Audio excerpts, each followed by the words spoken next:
So, hi everyone. So we'll start again with another case. Uh, so we have labeled this infectious disease arguments because me and Praveen work together and we kind of argue over a lot of cases, and we thought that it would be a good idea to have these arguments online in open. So today we have a case which will require the help of an expert medical oncologist. So we have Santosh with us, who's an amazing medical oncologist, and we all know him to be an amazing human being as well. We have four ID docs, young budding ID docs. We have Ankesh, Bharti, Kirtana, and Satish. So, yeah, so the title is All Bugs Can Disseminate. Initial few slides will be moderated by Praveen, and then I'll take over. Praveen, over to you. Yeah, thank you, sir. So let us discuss the case today. So our case is a 39-year-old male. He's a chronic alcoholic, but he was drinking a little bit more in the recent past. So he basically presented with 14 days history of low-grade fever, and he was visibly jaundiced, and he also gave a history of decreased appetite. So total duration of illness was 14 days. So at this point of time, so we were considering probably acute on chronic liver disease with acute hepatitis and some of the tropical fevers because the duration of fever is around 14 days, scrub malaria, enteric fever, and brucella. And of course, we have melioid in the differentials always, and probably in SBP with gram-negative bugs, then tuberculosis, cryptococcal infections, and candida. So at this point of time, Dr. Bharati, Dr. Satish, Dr. Kitna, and Ankesh, do you want to add any other differential, or you're okay with it, whatever the list we have? Can we have acute hepatitis, viral hepatitis? Yeah, so it's a good differential to have acute viral hepatitis A or E. Yeah, but the duration of fever is a little bit odd, but sometimes it can extend to 14 days. How about leptospirosis, tropical fevers, and jaundice as a presentation? Just for so that everybody knows, we are talking about South India. So all the other tropical fevers that can present with jaundice, but are not endemic to South India, we are not discussing those things. So yellow fever or Hanta, these things are out of question here. Right. So no further addition. We'll move on to the next slide. So it was interesting that he had pancytopenia. Hemoglobin was 8.5, TLC was 2,400, platelets were 10,000, and the PT-APT were not elevated. He was not in shock, not a picture of DIC, which can happen in ACLF. But the bilirubin was high, and the liver enzymes were consistent with alcoholic hepatitis. The AST was a little bit more than ALT. Because he had pancytopenia, we got a B12 folate, both a normal, and then we got a peripheral smear that was showing blast cells. So as expected, we got a marrow done, which was showing diffuse sheets of blasts in the marrow, and he was diagnosed as acute lymphoblastic leukemia, right? So now I want Dr. Santosh to come here, and Santosh, you have basically some questions. So, what is the chemotherapy regimen which we use in acute lymphoblastic leukemia? How it is different from a childhood ALL? And what is the routine antimicrobial prophylaxis that we should be giving? I have mentioned quinolones, acyclovir, fluconazole, and Septram. So, if you have any additions or any comments, you can let us know. Yes. Over to you, Santosh. Yeah. So in this case, sometimes generally it's a notion that for a leukemia to be diagnosed, the white cell should be higher side. So we often see around 20 to 25% of cases aleukemic or subleukemic leukemia. This is one thing that falls into that. Always we should have a suspicion of leukemia in when we have a pancytopenia or bicytopenia kind of scenario, which is not explained by otherwise. Coming to this case established the diagnosis after bone marrow and flow cytometry. I will deal after the diagnosis. So that is where currently we will discuss. So the treatment of acute lymphoblastic leukemia uh, basically involves three major phases. The first phase we call as induction. So induction is the phase where we want to reduce the leukemic burden from almost more than 10 to the power of 12 to complete response, that is less than 5% blast. The principle of chemotherapy in acute lymphoblastic leukemia is non-cross resistant drugs in a combination, as we use anti-tuberculous treatment and also we use HART and the treatment for leprosy. The same principle is there to prevent the emergence of resistance and rapid control of the blast. So we use a combination of 4 drugs, of which the major backbone is steroids, along with which we use vincristine, L-asparginase we use. Along with that, we use a anthracycline known as doxo or daunorubicin. These are the 4 key medications that we use in induction chemotherapy. So we various regimens and various protocols are there. They use various combination and doses of this. So generally, the protocol is around 3.5 weeks of steroids, followed by 1 week of taper. This is steroid. Weekly, we give vincristine, and weekly we give daunorubicin or doxorubicin, anthracycline. There are 2 asparginase doses that we give. So this completes the induction protocol. This is in brief. So I'll just come, how do we modulate our induction protocol to the particular case, which have a lot of challenges in the form of liver dysfunction. Also, he has alcoholic liver disease. How do we modulate our treatment to current scenario? I'll just, before that, I'll answer the second question. So there are 2 kinds of protocols in leukemias: pediatric protocols, pediatric inspired protocols, and adult protocols. The main concept is the pediatric patient, the body system is very, very plastic. That is, he or she in a pediatric age can tolerate high intensive dose of chemotherapies also, whereas adult patient cannot tolerate such huge intensive protocols. So pediatric patients and adolescent and young patients less than 30 to 35, we use pediatric inspired protocols. That is what I told, high intensity protocols with asparginase. Whenever we think about adults, we generally decrease the doses, and also we tend to avoid L-asparginase. There is a specific reason to it that I'll explain further. So pediatric protocols, pediatric inspired protocols that we use in adolescent and young adults, and adult protocols. In adult protocols, the doses are less, number one, and along with that, we tend to avoid L-asparginase. We tend to bring cytosine arabinosin in the starting. Coming to antimicrobial prophylaxis, in the induction period, because the patient would be on steroids for 1 month long, we give them prophylaxis with Septron prophylaxis. That is what we do. We routinely do not give any prophylaxis for antifungal or any other thing. Only thing we follow is Septron prophylaxis. That is what we do.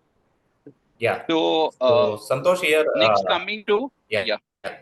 So Yeah. basically, this patient, given that he's a case of subleukemic leukemia, and you're expecting a duration of neutropenia to be more than 7 days, should we be considering So- antifungal prophylaxis here? So, as a standard of care in acute leukemias, that is acute lymphoblastic leukemias or T ALLs, we do not use antifungals. Whereas in AMLs, we use routine antifungal prophylaxis. We use either posaconazole, that is what we use. But in standard acute lymphoblastic leukemia inductions, we do not use antifungal prophylaxis. We use only Septron. Next thing, we face a common scenario that what happens after induction is the blast, which occupy almost entire marrow, completely become wiped off with the induction. So they enter into the period of neutropenia, and to develop again white cells, they take around 2 weeks time. This is the period we expect a lot of infections. And upfront in leukemia patients in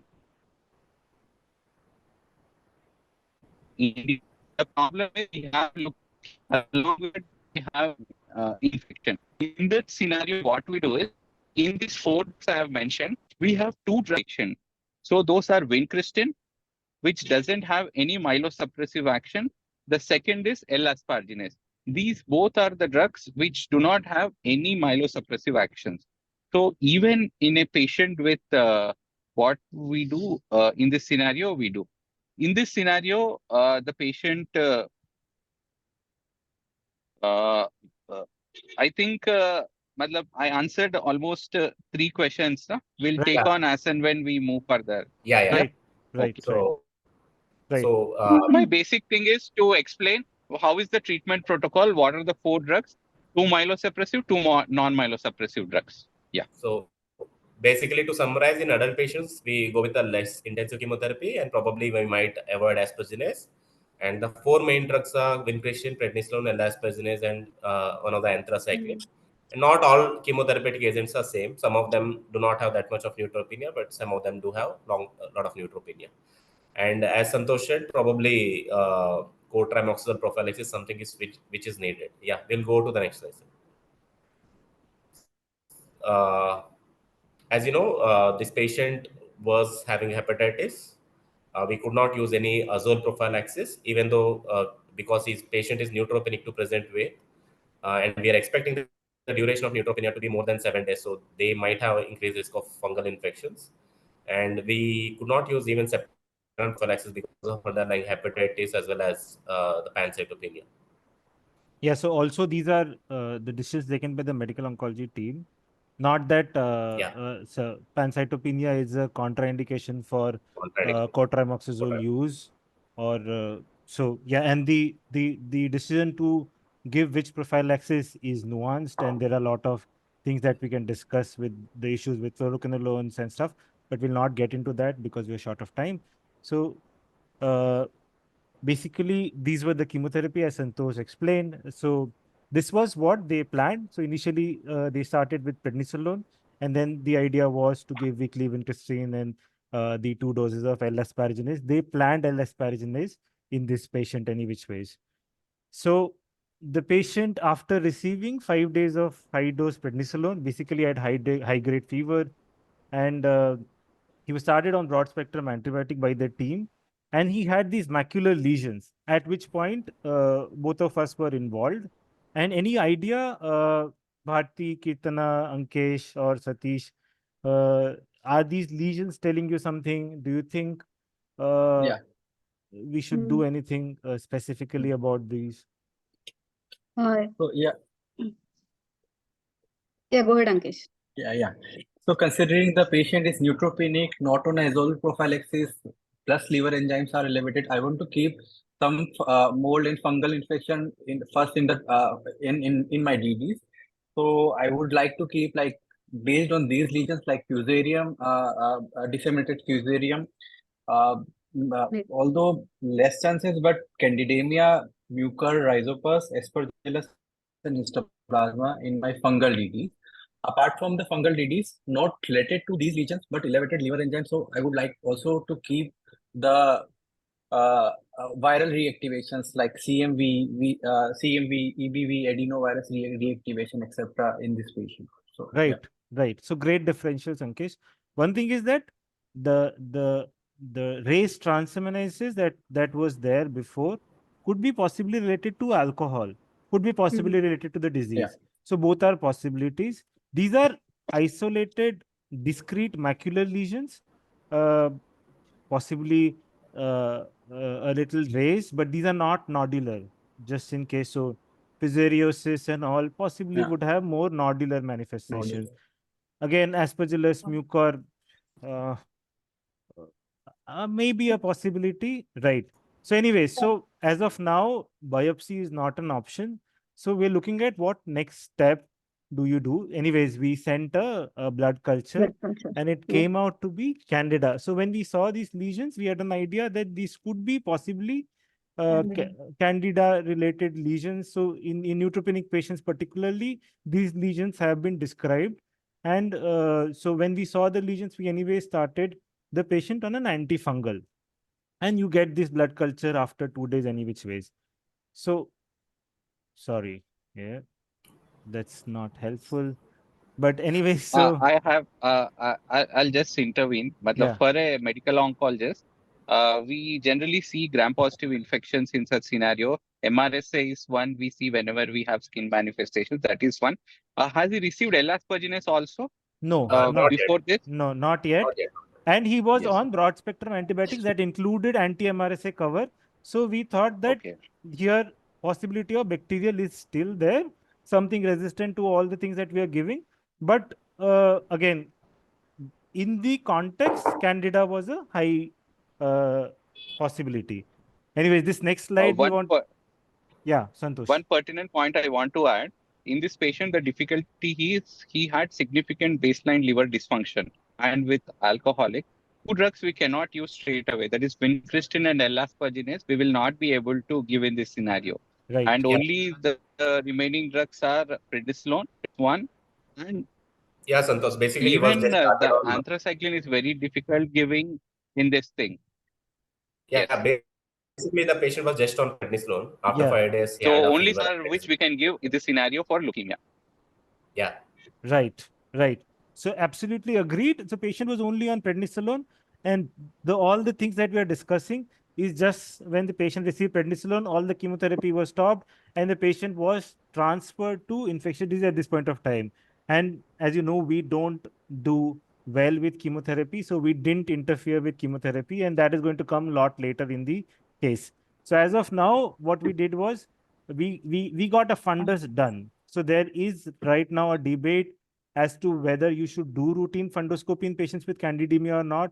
So there are some US guidelines saying that the number needed to perform fundoscopy is detect candida endophthalmitis is too less for routine fundoscopy. But for our setting, we feel that this is a very easy investigation to do, bedside investigation to do, and that is always helpful. So we found out that there is some evidence of candida endophthalmitis as well. So at this point of time, what will you start? This is my question to the ID people. Whether you start echinocandins, fluconazole, voriconazole, or amphotericin B. You saw that this So, is Candida tropicalis and it was sensitive to everything. Satish. Yeah. Amphotericin would be a good choice here because Right. Why? Can you Why just did? explain? Yeah. Yeah. again, as echinocandin is a drug of choice for candid disseminated candidemia, again, echinocandins have very low penetration to ocular tissues. So patient also has ocular involvement, so amphotericin would be a good choice. What about fluconazole? Fluconazole has also good eye and CNS penetration, and it is sensitive. Again, patient has disseminated candidemia, the bloodstream is positive. So currently, according to IDSA guideline, echinocandins are a drug of choice. Yeah, so this is Again, where, yeah, so this is a good point, Satish, and we agree. But again, in resource limited settings, I feel that fluconazole is an amazing drug. The evidence behind, uh, recommending echinocandins over fluconazole is weak. So an IV fluconazole would be an option. But why we didn't choose actually fluconazole is because of the pre-existing liver dysfunction. So therefore, we didn't choose fluconazole or voriconazole. But as such, fluconazole has good CNS penetration. And again, speaking from a perspective where resource limitation is a big issue, none of our patients can actually afford echinocandins. So all our candidemia patient, we actually start with fluconazole. Our baseline resistance is very low. And when it is sensitive, we definitely go for fluconazole. There is no evidence as such now that I am aware of where echinocandins perform way better than fluconazole in terms of important clinical outcomes. So Praveen can add. Echinocandins are shown to clear the fungemia quickly compared to azoles. But if you look at the mortality again, there is no single study which actually shows that there is a mortality benefit giving echinocandins. And as Sir said, it is very difficult for us to monitor amphotericin B. Again, most of the times we don't give liposomal because of the financial issues. So azoles are great drugs which we commonly go for. Yeah. And so, yes, the other point is that liposomal amphotericin B is extremely costly. So we actually ended up giving deoxycholate amphotericin B to this patient. So after 4 days of amphotericin B, the fever spikes were still persistent. The culture was still positive. You'll see that, one of the blood culture bottle is still growing Candida tropicalis. However, the LFTs were improving, whether it was an alcoholic hepatitis that was improving, whether this was Candida causing this liver dysfunction, and with treatment it was improving, we were not sure. We were probably w- our money was more on alcoholic hepatitis. But anyways, because the patient was still febrile and the culture was still positive after 4 days, we actually ended up adding fluconazole because the LFTs had improved by that point of time. So now the question is, what else would you want to do?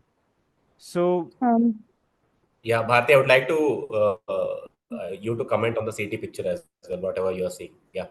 So in this case, the other thing we would like to do is look for other deep-seated sources of whether of any abscess or any or endocarditis is one thing which we would have liked to do because of persistent fever. Although candidemia can take up to 5 to 7 days for the fever to subside. right, So in this, exactly. So I'm cutting you people off. I'm sorry yeah, because we are very short of time. yeah, But you're absolutely right that we wanted to look for two things. One, that whether there is an infective endocarditis simultaneously. We got an echo done that was negative. And we wanted to see whether there is a deep-seated infection involving liver, spleen. So there were some lesions in spleen. Liver was relatively free, but we saw that both the kidneys was literally studded with some yeah, abscesses. So this basically is, so there was dissemination here. At the same time, on clinical examination, we found out that patient had these tenderness over thigh. We got an ultrasound done, and that also had a lot of pus. We aspirated and it grew candida as well. So basically, candida had disseminated everywhere, including spleen, kidneys, eyes, and also in subcutaneous tissues. So, so So yeah, Praveen. yeah. So basically, anyone can take this question. Does it matter that the species of Candida? Does it really matter to you? Like, is it Yes. different if you get a Candida albicans or Yes, tropicalis? because they have differential antifungal susceptibility profiles. Yeah. Like your tropicalis, as we saw, was pan sensitive usually. If there was maybe a clabrata or a cruce, then we would be a little cautious about giving azoles. And then if you have a Candida auris, again, azoles and maybe even echinocandins would be an issue. So species does matter. Yeah, And so even, no, but beyond susceptibility profile, Kirtana, is there a difference in virulence? Here we got the susceptibility profile, yeah, and let's assume it's sensitive. So does it matter beyond the susceptibility profile? virulence wise, also Candida tropicalis too. I'm not sure, but to my knowledge, it's not as virulent as maybe Oris or Glabrata. Correct me if I'm wrong. So basically, it is opposite. The Candida which can actually germinate, they are found to be more virulent. So there is a meta-analysis where tropicalis infection is associated with 63% increase in mortality compared to other, and Right. Candida Albicans as well. done well. So usually the Candida which can germinate, they have more virulence. That is the thing. Yeah. Yeah. And I would like Yeah. to know, like, how many of you have ever seen this Candida microabscesses in the kidney? How common is it? Not. Praveen, I have seen, we see such kind of infections, especially during the count recovery. Yeah. Patients of acute leukemia, when they were in steep neutropenia, at the time, microabscesses and all will not be occurring. Once they slightly improve white cell count during the recovery after granular engraftment in case of BMT, and also in leukemia, when the white cell starts cropping up, they develop acute pain abdomen, heavy fevers and all. That time we see this target signs and all and diagnose hepatosplenic candidiasis. This is the typical clinical picture where we see such kind of picture. Right, exactly. So Yeah. chronic disseminated candidiasis, hepatosplenic candidiasis occurring at the time of neutrophil recovery is how it is. It has been described. The renal abscesses uh, possibly might be, at least what we see is a little lesser. But again, there are autopsy studies where actually seeding in kidneys is actually way commoner than we actually find. But right. So that is the next question, that how common is renal candidiasis? So although clinically we see a little less renal candidiasis, at the same time when liver spleen involvement is there, kidney involvement is also possible. but we don't see that much in routine clinical practice. But autopsy studies have shown that candidiasis is not as uncommon as we might think. In this patient, we after we gave amphotericin B, fluconazole, the repeat blood cultures were sterile, but the fever spikes were still persistent. The hemoglobin was 7.7. You see the counts are a little high at this point of time, and platelets were 2.53 lakhs. So now we'll bring Santosh again, that how do we further manage? Because we felt that, okay, we were doing all the right things. We gave the right antifungals. Cultures were getting sterile. Now, Identical. Sorry. So one thing is at this point of time, possibly with the steroids, some amount of the blast cells might have been killed because this leukemia are extremely steroid sensitive. Actually, be acute lymphoblastic leukemia. So possibly the patient had two things. One is leukemia and alcoholic hepatitis with high differentiation fraction (DF). So the transaminases have control with the steroids, and simultaneously the steroid has controlled the leukemia.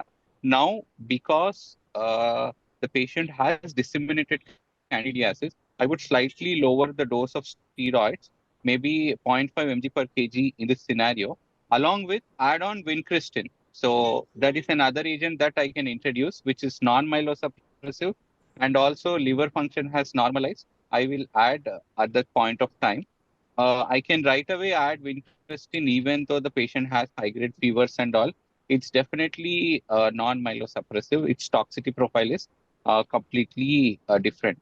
So regarding when do we start chemotherapy, right away I can start vincristine, cut down the dose of steroids, and if the sugars are well controlled, then I will give L-asparginase. For anthracycline, these are extremely myelotoxic. So once at least the fever spikes have come down, the candidemia has subsided, at least the culture is negative, then I would start giving him this anthracycline. So for now, vincristine, lower the dose of steroid, control sugars if they are elevated because it is anticipated to increase with L-asparginase. Add an anthracycline after control of fevers and culture negative. This is how thought process from a medical oncologist. right, amazing. So this is what we actually did. We thought that at this point of time, candidemia is cleared, so fever might be due to the baseline disease, and we started steroids, and then slowly we started vincristine. So this was the final diagnosis: acute disseminated candidiasis with endophthalmitis, renal abscess, pyomyositis, and candidemia. Uh, and we found out some papers where vincristine has synergistic fungicidal activity against Candida. L-aspergillus is also effective against Candida tropicalis. But vincristine interacts with fluconazole. It will increase the levels of fluconazole will increase the levels of vincristine. So here some dose modification might be required. The final take-home messages would be that you look for skin lesions in neutropenic patients who are on broad-spectrum antibiotics. So, Yeah. So you look for skin lesions in neutropenic patients who are on broad-spectrum I'll tell you antibiotics. an interesting interaction. I'll add one point. There was Yeah, a sure. patient of ours. He had invasive aspergillus. We are giving voriconazole for him. He was a child of leukemia for which we are giving vincristine also. The patient went into paralytic ileus. So with the dose of vincristine, we do not expect development of paralytic ileus because he was on azoles along with vincristine. Vincristine has this side effect of causing intestinal kind of neuropathy. We also see peripheral neuropathy with it, but this constipation and all. I just want to raise this point because yeah, you have written very thing vincristine interacted with fluconazole. yeah. The So patient for relieving of paralytic ileus, we require a lot of time actually. yeah, Santosh. So do you like voriconazole is the thing which interacts the most with fluconazole, but do you recommend any dose adjustment of incretin when you give? We have to give it along with We the azole. we reduce the dose by 25%. Yeah, great. Right. So few So of the take-home last, points of this session. Yeah. yeah, sure, Praveen, Uh, please continue. Yeah. So basically, when you have a renal candida, the tubules are the site where the candida can live without causing significant inflammatory reaction. So the body's immunity cannot see it, and the moment it germinates, especially the fungi which can germinate, they can go into the kidney interstitium and then look like a interstitial nephritis. So that is the place which could be a source of relapse again and again. Even when you have treated it, the blood is clear, but the candida can still stay in that tubule, masking the immunity. And the other important thing is we can start and chemotherapeutic agents, especially which are not that myelotoxic, as Santosh has said. But at the same time, you have to check for some of the interactions. Yeah, interesting to know that many of the chemotherapeutic agents have antifungal activity. Vincristine does have some synergistic activity along with fluconazole, but in case of L. aspergillus, the MICs of L. aspergillus is less than 1 for Candida tropicalis. So the species of the Candida does matter. That's all. These are the interesting things which we found. Yeah. Right. So this was an interesting case discussion. Uh, Thank you, Santosh, for joining. It has been very helpful. Uh, your inputs were really, really helpful. And also thank you, Satish, Ankesh, Bharti, and Kirtana for joining. Thank you so much.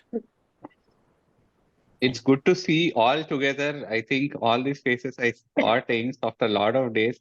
Kirtana, Ankesh, everyone. It's very good. Actually, you have started a very interesting platform. I would tend to attend. I am permitted to attend even without oncology cases. Yeah, you just don't have, you have Yeah, to be at your home while you're attending, Santosh. Yeah.